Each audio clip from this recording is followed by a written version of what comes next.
आप सब कैसे हैं? मैं उम्मीद करता हूं कि बहुत अच्छे होंगे और अपनी पढ़ाई को बहुत अच्छे से कर रहे हैं। मैं Akash Kumar वड़ाना ICT virtual classroom में आपका बहुत बहुत स्वागत करता हूं मेरे प्यारे बच्चों। जैसा आपको पता है कि 10th क्लास है और हम लोग 10th क्लास में आपका देख रहे हैं चैप्टर नंबर 7 को हम लोग बात कर रहे थे। लोकतंत्र के परिमाण के विषय में हम लोग देखेंगे। आज हम लोग चैप्टर का एक बार पुनः आपका रिवीजन भी करेंगे और चैप्टर को सारे को देख भी लेंगे अच्छे से, और फिर चैप्टर की तरफ जो है जितना शेष बचा है चैप्टर में हम लोग आगे भी बढ़ जाएंगे। क्लियर है? तो चैप्टर की जितनी भी मेन चीजें हैं वो आपको याद रखनी है। तो फिलहाल जितना आपने चैप्टर के माध्यम से पढ़ा है, इसमें कुछ भी आपका डाउट है, कोई आपका प्रश्न है, कोई क्वेरी है, वो चीज़ आपको समझ नहीं आ रही है, तो आप मेरे प्यारे बच्चों, आप मुझसे लाइव जुड़कर चैट के माध्यम से आप अपनी क्वेरी को, अपने प्रश्न को मुझसे पूछ सकता है। कोई भी स्कूल का कोई भी बच्चा, अगर किसी की कोई अपनी क्वेरी है, कोई प्रश्न है या कोई चीज़ के अंतर्गत आपको समझ नहीं आया है तो आप मुझसे पूछ लीजिए। ठीक है? तो परिचय को हमने पढ़ा था कि आखिर में हम इस लोकतंत्र की यात्रा के अंतर्गत जो हम सारी चीज़ें इसमें देख रहे हैं वो किस तरह से है, और एक एक करके हमने इसमें हर चीज़ों पर अपने गौर कर एक एक चीज़ों को समझा था। क्लियर है? चलिए आगे बढ़ते थोड़ा सा। जब हमने इसमें देखा तो हमने इसके सारे परिचय को बहुत अच्छे से अमूमन इसको पढ़ा और इसमें सारी चीज़ों को आपका जानने का भी हमने प्रयास किया था कि लोकतंत्र की यात्रा किस प्रकार प्रारंभ हुई थी, कैसे हम लोकतंत्र में आर्थिक, सामाजिक और इन सारी समानताओं की हम लोग बात करते हैं, और आखिर में आज़ादी का मतलब क्या है और किस तरह से हम आज़ादी को सकारात्मक समझते हैं। इस चीज़ पर हम लोगों ने अपनी बात भी की थी। फिर हम देखते थे लोकतंत्र के परिमाण का मूल्यांकन कैसे करें। तो हमने देखा नागरिकता के समानता के आधार पर, गरिमा के आधार पर, टकराव की स्थिति में या कुछ गलतियां हैं, इन सभी के विषय में हमने एक एक करके आपका गौर करके हमने इसमें देख लिया था। ठीक? जब हमने इन पर सारा विचार किया, आज दुनिया के 100 देश ये कहते हैं कि हम लोग क्या हैं, कि हम लोग डेमोक्रेसी हैं और हम लोग अपना लोकतंत्र चलाते हैं, और इस चीज़ का वो क्या करते हैं, आपका दावा भी करते हैं कि हम लोग क्या हैं, हम लोग डेमोक्रेटिक कंट्री हैं और हम लोग लोकतांत्रिक प्रक्रियाओं को अपनाते हैं। तो करीबन ऐसे 100 कंट्रियां हैं जो ये क्या करती हैं, ऐसा दावा करती हैं कि हम लोग क्या हैं, डेमोक्रेसी हैं। ठीक? इनका औपचारिक गारंटी संविधान, और कहते हैं कि हमारे यहाँ संविधान है, हमारे यहाँ चुनाव होता है और राजनीतिक दल भी हैं, और जिनके कुछ आपके बुनियादी अधिकार इन्होंने सुनिश्चित कर रखे हैं, जिसकी वो गारंटी देते हैं। ठीक? और कह रहे हैं कि जो लोकतंत्र है, लोकतंत्र हर मर्ज की दवा मान लेते हैं। अब थोड़ा इसमें यह है कि लोगों को ये लगता है अगर हमारे यहाँ लोकतंत्र लागू है तो सारी चीज़ें आसान हो जाएंगी। नहीं, ऐसा नहीं है। जैसे मैंने पिछले लेक्चर में भी आपको बताया है, लोकतंत्र एक बहुत व्यापक अपने आप में चीज़ है, यूनिटी है एक, आप समझेंगे। लोकतंत्र के अंतर्गत व्यक्तियों को समानता भावना, गरिमा के साथ जीवन जीने, आर्थिक, सामाजिक न्याय की जो पृष्ठभूमि हमें लोकतंत्र में मिलती है, वो किसी और शासन, चाहे तानाशाही हो, राजतंत्र हो, एक शाही परिवार का नियंत्रण हो, वहाँ नहीं मिल सकती। दूसरा, हम लोकतंत्र में जो बहुत सारे सामाजिक गैप और सामाजिक पिछड़ापन हम लोग देखते हैं, वो एकदम से फुलफिल नहीं होता। उसको समय के साथ, समय में जो आपकी सरकारें बनती हैं उनके द्वारा नीतिगत क्रियान्वयन, सामाजिक कार्यकर्ताओं, लोगों के समूह द्वारा हम उन सबको दूर कर सकते हैं। लोगों की जो विचारधारा है, इसी दिशा में अगर हम लोग काम करेंगे तो हम कह सकते हैं हम कि लोकतंत्र की जो सही दिशा होगी वो सही जाएगी। ठीक? तो ये अगर हम लोग देख लें। दूसरा हम देख रहे थे उत्तरदायी और जिम्मेवार तथा वैध शासन। अगर उत्तरदायी है तो किसके प्रति होगा सरकार? मान लीजिए अगर लोकतंत्र है, उस लोकतंत्र में अगर कोई सरकार बना रहा है तो सरकार किसके प्रति रिस्पॉन्सिबल है, आप मुझे बताइए। तो आपको पता होना चाहिए सरकार रिस्पॉन्सिबल है अगर किसी के प्रति, वो जनता के प्रति है। ठीक? क्योंकि हम लोग देख रहे हैं कि संविधान सर्वोच्च पावर है, संविधान को बनाने वाले लोग कौन है? आम जनता। तो सरकार की पावर किस में निहित है? आम जनता में निहित है। ठीक? ये हमको देखना है। और हमने अल्पसंख्यक बहुसंख्यक के जो आपसी तालमेल हैं, उनके काम के आधार हैं, उनके प्रभाव हैं, इन सभी को हमने बहुत अच्छे से गौर करके एक एक बिंदु पर अपनी बात करी और एक एक बिंदु को हमने बहुत अच्छे से आपका देख लिया और सारी चीज़ों को हमने इसमें गौर भी किया है। तो ये आपको भी ध्यान रखना है। ठीक, दूसरे नतीजे पर हम लोग पहुंच चुके थे कि दूसरा लोकतंत्र में इस बात की पक्की व्यवस्था है कि कुछ कानून कायदे होते हैं, उनके अनुसार ही हमारा देश कानून संविधान चलता है। कुछ नियम हैं जो आपको मानने होते हैं, राइट्स हैं जो सबको फॉलो करने होते हैं। उसी आधार पर क्या होता है, लोकतंत्र आपका चलता है। तो ये सारी पृष्ठभूमि हम लोग आपका देख चुके हैं। लोकतांत्रिक गैर लोकतांत्रिक जो व्यवस्थाएं हैं उसको हमने देखा, कुछ हमने बेहतरी के लिए आंकड़े देखे थे। ठीक, और आज हम लोग इसमें बात करेंगे देखिए, हाँ, लास्ट टाइम आपको पता होगा जब मैं आपको बता रहा था आर्थिक समृद्धि और आर्थिक विकास, यहाँ मैं अंतिम किया था। तो बताइए, मैंने आपको एग्जाम्पल भी समझाया था कि इकोनॉमिकल डेवलपमेंट और इकोनॉमिकल ग्रोथ यानी कि आर्थिक विकास और आर्थिक समृद्धि दोनों अलग अलग हैं, एक चीज नहीं है। क्या कोई ऐसा बच्चा है जो ये समझाएगा कि आर्थिक विकास क्या है और आर्थिक समृद्धि क्या है, या सिंपल ही बता दे कि डेवलपमेंट क्या है उसकी नज़र में? मैंने एक परिभाषा आपको बताई थी। चलिए, है कोई वॉलंटरी बच्चा किसी भी स्कूल से जो ये बताए कि आर्थिक विकास क्या है और आर्थिक समृद्धि क्या है? कोई भी बच्चा किसी भी स्कूल से? चलिए देखिए, मैंने बताया था अगर हम लोग विकास की बात करते हैं तो विकास का मतलब है हमारी आधारभूत संरचना के डेवलपमेंट से। जैसे क्या थी आधारभूत संरचना? हमारे school, college, hospital, railways, banking, transportation, infrastructure, science tech में आपकी वृद्धि, ये सारी चीजें किसी आपका डेवलपमेंट। ठीक, हेल्थ, एजुकेशन, तो यही तो मैंने बताया था कि ये क्या है, आपका डेवलपमेंट है। इकोनॉमिकल ग्रोथ का मतलब है प्रति व्यक्ति आय में वृद्धि, देश की जीडीपी में वृद्धि। ये क्या है, आपकी आर्थिक समृद्धि है। और मैंने कहा था कि अगर डेवलपमेंट होगा तो गारंटी नहीं है कि इकोनॉमिकल ग्रोथ हो। हाँ, अगर कि व्यक्ति की या किसी देश की या सरकार की अगर इकोनॉमिकल ग्रोथ है तो उसका डेवलपमेंट निश्चित ही होगा। ठीक है, ये आपको ध्यान रखना था। इतनी छोटी सी परिभाषा थी और हम इसको पढ़ भी चुके थे। अब देखिए, आर्थिक समृद्धि और आय का बंटवारा। अब देख लीजिए, अब जो गरीब आदमी है उसके पास इतना धन है, जो बीच का व्यक्ति है उसके पास इतना, और धनी व्यक्ति देखिए कितना धनवान और बॉडी बिल्डर दिखाया गया है कि उसके पास इतनी समृद्धि और इतना पैसा है। ठीक है ना? तो ये थोड़ा सा आपको गौर करना था और आपको बेसिकली देखना था कि क्या स्थिति बनी हुई है इसमें। खत्म, ये सिंपल इसका अंतर था। तो ये चीज अगर आप देख पाते हैं तो आपको बहुत सारी चीजें और क्लियर हो जाती, और इन बहुत सारी चीजों को आप देखकर समझते कि क्या इकोनॉमिकल कंडीशंस हैं, कैसे और कैसे इसमें चीजें क्रॉस करती हैं।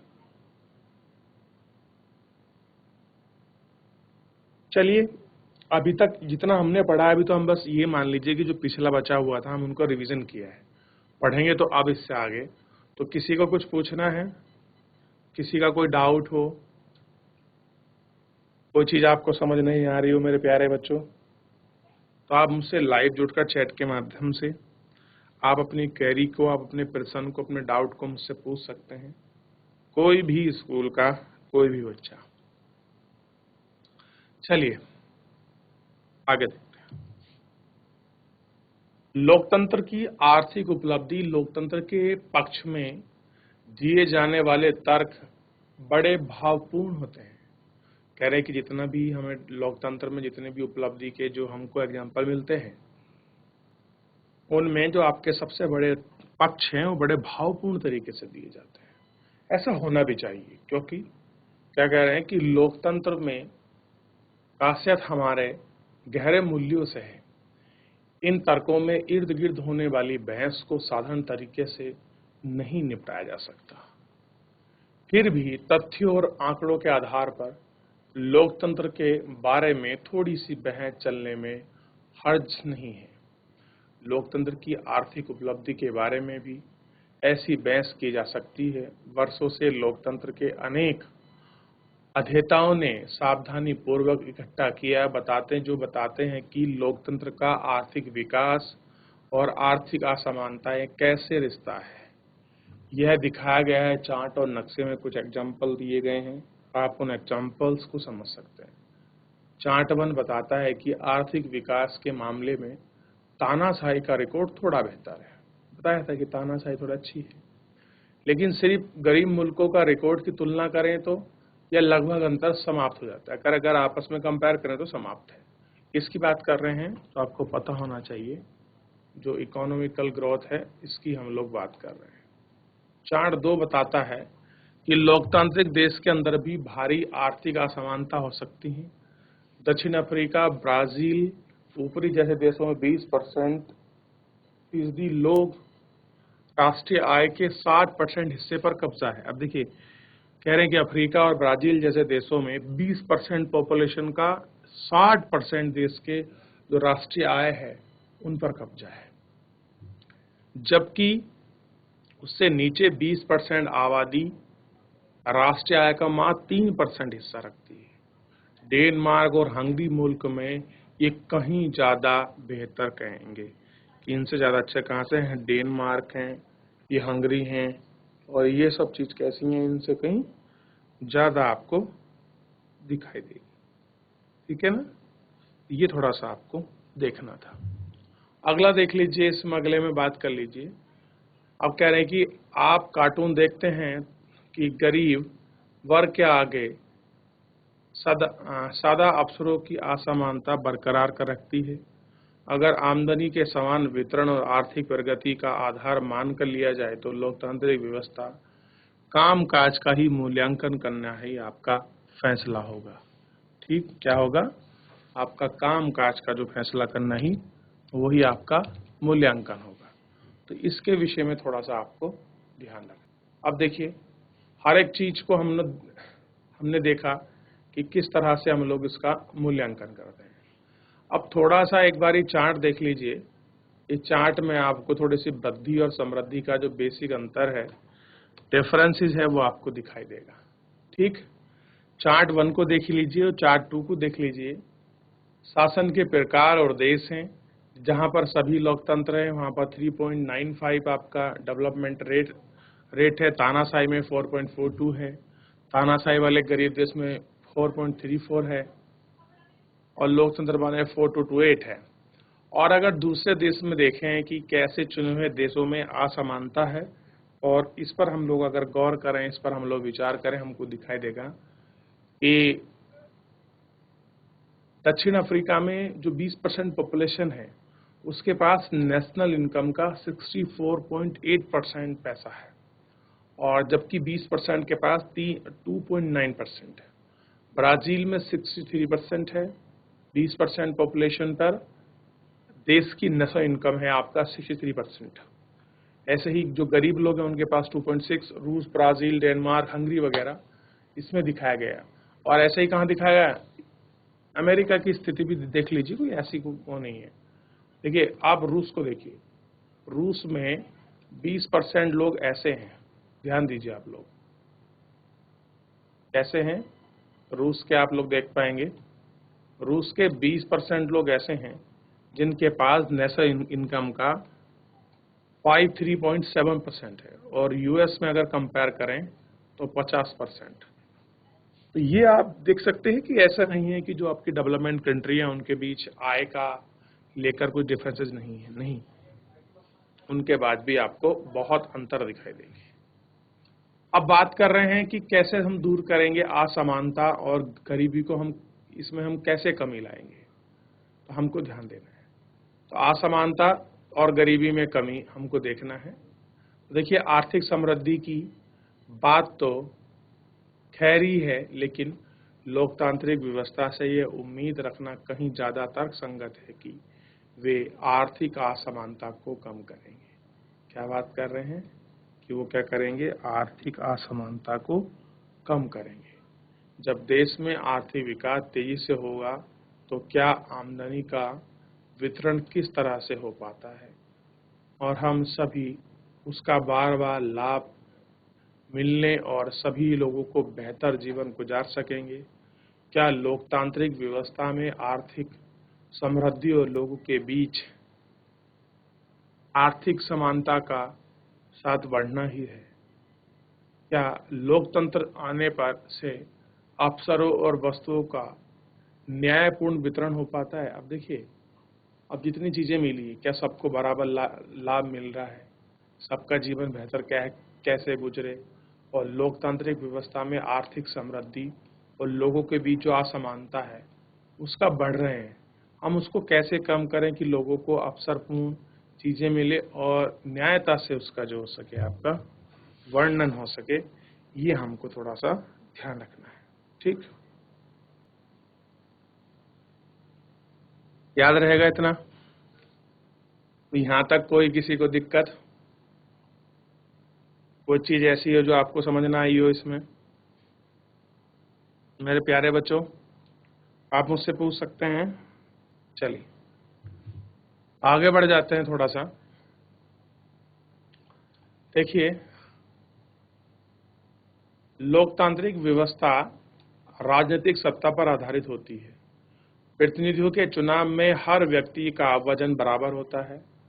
व्यक्ति को राजनीतिक क्षेत्र में परस्पर बराबरी का दर्जा मिल जाता है, लेकिन इसके साथ साथ आर्थिक असमानता को भी बढ़ावा मिलता है।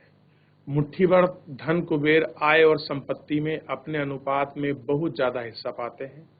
इतना ही नहीं, देश की कुल आय का उनका बड़ा हिस्सा भी बढ़ जाता है।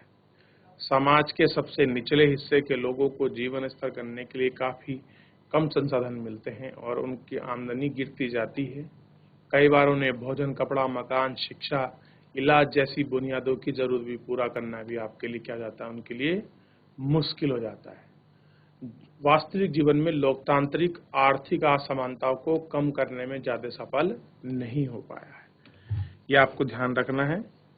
क्या नहीं हो पाया है? ज्यादा जो आपका सफल है वो आपका नहीं हो पाया है। कौन नहीं हो पाया है? आपका लोकतंत्र। कहां पर?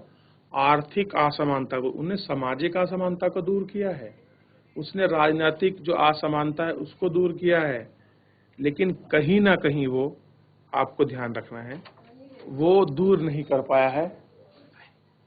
ठीक है, तो कितना है बच्चों? तो कहीं ना कहीं ये जो मुश्किल है, ये जो चीजें हैं, असमानता है लोकतंत्र वाली जो बनी हुई है, उसको समाप्त करने में ये व्यापक रूप से सफल नहीं हो पाया है। ठीक, तो लोगों को जो आपकी उनकी बुनियादी चीज है, उन बुनियादी चीज की आवश्यकता जो उनको चाहिए, उनकी वही आवश्यकता पूर्ण नहीं हो रही है। तो आप सोच के देखिए कि लोकतंत्र ने सामाजिक जो अंतर था उसको दूर किया, राजनीतिक अंतर को दूर किया, लेकिन आर्थिक पिछड़ापन और आर्थिक जो दूरी बढ़ती जा रही है अभी भी, ऐसा नहीं केवल हम भारत की बात कर रहे हैं, हमने अभी एग्जाम्पल भी देखे हैं, तो वो कहीं ना कहीं लोकतंत्र अभी भी असफल रह रहा है। किसके लिए? इस चीज को दूर करने के लिए। अब देखिए, आपको पता होगा और अच्छे से हम लोग इसमें देख लेते हैं।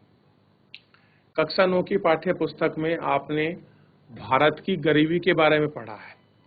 हमारे मतदाताओं में गरीबी की संख्या काफी ज्यादा बढ़ गई है, इसलिए कोई भी पार्टी उन्हें मतों से हाथ धोना नहीं चाहती।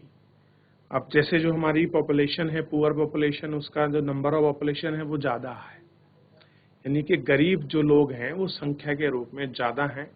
इस बार जो हर पार्टी क्या चाहती है कि हम लोग उनका बेनिफिट उठा सकें, हम उनका लाभ सुनिश्चित कर सकें। कैसे करेंगे लाभ सुनिश्चित? जितने भी अवसर हैं वो जाने नहीं देंगे, जितने भी मौका हैं वो जाने थोड़ी देंगे, उनको वो भुनाएंगे। कैसे? अब देखिए, इसलिए कोई भी पार्टी उनसे हाथ धोना नहीं चाहती, फिर भी लोकतांत्रिक ढंग से निर्वाचित सरकार गरीबों को सवाल पर उतना ध्यान देने की तरफदारी नहीं पड़ती जितना उनके उम्मीदवार करते हैं। कि पार्टी इतना नहीं करती हम लोग गरीबी भी दूर करेंगे, लेकिन जितना पार्टी के जो उम्मीदवार हैं वो कुछ ज्यादा बातें कर देते हैं। उस अन्य देशों की हालत इससे ज्यादा खराब है। बांग्लादेश में आधी से अधिक आबादी गरीब में जीवन गुजार रही है। कैसी गरीबी में? अनेक गरीब देश के लोग अपनी खाद्य आपूर्ति के लिए अमीरों पर निर्भर हैं। किस पर?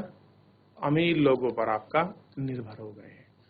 अब एक हमको क्या दिखाया गया है, एक कार्टून दिखाया गया है, गरीब की आवाज, और इसको थोड़ा सा आप लोग देख लीजिए, फिर आगे बढ़ेंगे। उसको बताइए, कुछ डाउट हो इसमें, कुछ पूछना हो तो आप मुझसे पूछ सकते हैं, याद रहेगा।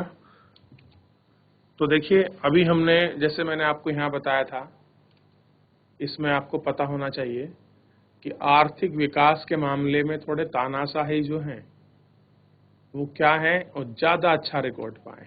ठीक, तो ये भी आपको ध्यान रखना था, और इन सारी चीजों को आपको एक बार देखना था। देखिए, कुछ ऐसी स्थिति है हमारे यहाँ गरीबी की और किसी और की, तो ये आपको पता होना चाहिए कि किस प्रकार का जो अंतर है वो इसमें आपका बरकरार रूप से बना हुआ है, और आप इनको देख सकते हैं। ठीक, तो आप इनको ध्यान रख लीजिएगा, आप इनको देख लीजिएगा और इनको ध्यान दीजिएगा अच्छे से। ठीक है, चलिए अब थोड़ा सा आगे पढ़ लेते हैं। अब देखिए, एक इमेज हमको मिली है, और विश्व का धन, और देखिए ये रहे 50% लोग, 50% लोगों के पास विश्व का इतना धन है, और 2% लोगों के पास विश्व का इतना धन है। आप सोच के देखिए, एक पिज्जा को आपको कट करके दिखाया है और समझाने की कोशिश की है कि इतनी बड़ी पॉपुलेशन पर मात्र एक छोटा सा हिस्सा है संपत्ति का, धन का, और एक बहुत छोटे से नंबर्स के पास बहुत बड़ा पैसा है। ये आप इसमें समझ सकते हैं। ठीक, देख लीजिए, देख लिया, इसमें कुछ डाउट बन रहा है? आर्थिक जो वृद्धि है और जो आर्थिक असमानता है उसमें कुछ डाउट है, कुछ पूछना है तो आप मुझसे पूछ सकते हैं मेरे प्यारे बच्चों। क्लियर है? आप पूछ लीजिए। अब देखिए, सामाजिक विविधताओं में असमंजस, फिर जो हमारी सामाजिक विविधताओं उनमें असमंजस कैसे बना हुआ है? क्या लोकतांत्रिक शासन व्यवस्थाएं शांति और सद्भावना का जीवन जीने में नागरिकों के लिए मददगार साबित हुई हैं? लोकतांत्रिक व्यवस्था से यह उम्मीद करना उचित है कि वह सद्भावपूर्ण जीवन उपलब्ध कराएगी।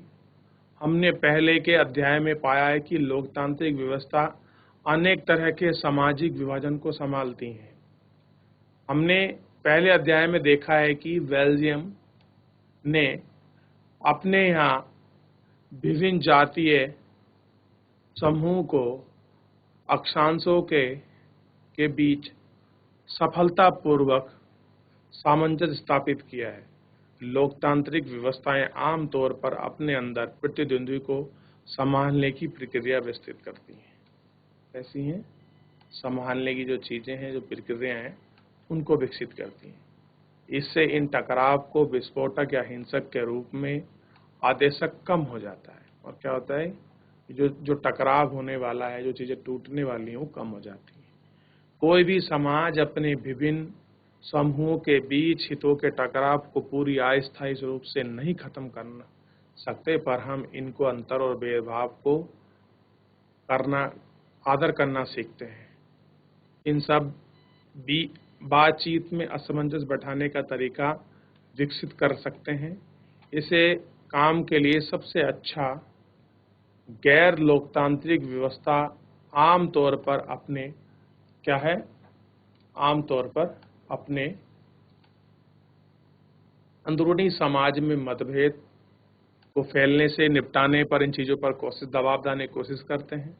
इस प्रकार सामाजिक विभाजन और टकराव संभालना निश्चित रूप से लोकतांत्रिक व्यवस्था का जो एक बड़ा गुण है, पर श्रीलंका का उदाहरण इस बात को भी याद दिलाता है कि इस परिणाम को हासिल करने के लिए लोकतांत्रिक व्यवस्थाओं को स्वयं 2 शर्तों को पूरा करना होता है। ठीक, अब देखिए, जो सामाजिक व्यवस्था है उनमें जो असमंजस यानी कि कैसे तालमेल बैठाया जाए, इस तालमेल को बैठाने के लिए भी क्या क्या चीजें हैं, ताकि अगर आप आपस में टकराव हो रहा हो, उस टकराव को कैसे बैलेंस किया जाए, कैसे उसको हितकार बना जाए, इन सबों पर हमको क्या करना होता है, हमें गौर करना होता है और इनको देखना होता है। क्लियर है? इतना ध्यान रहेगा सभी को। तो डाउट है इतना किसी का कुछ? चलिए पूछ लीजिए, अगर इतना कोई डाउट है तो। चलिए, तो आपको ध्यान रखना है फिलहाल आज के लिए। तो मेरे प्यारे बच्चों, इसके अंतर्गत जितनी भी सारी चीजें थी, हमने चैप्टर में एक एक करके आपको गौर करके सब चीजों को देख लिया, एक एक करके सारों पर हमने बात कर ली। तो मेरे प्यारे बच्चों, फिलहाल आज के लिए इतना ही। कोई भी अगर आपका डाउट है तो आप मुझसे लाइव जुड़कर चैट के माध्यम से आप अपनी क्वेरी को पूछ सकते हैं। तो फिलहाल आज अपने लेक्चर भी यहीं विराम देंगे। मिलते हैं नेक्स्ट लेक्चर में। तब तक अपना ध्यान रखिए, स्वस्थ रहिए, अपनी पढ़ाई को बहुत अच्छे से करते रहिए। मुझसे जुड़ने के लिए आपका बहुत बहुत धन्यवाद।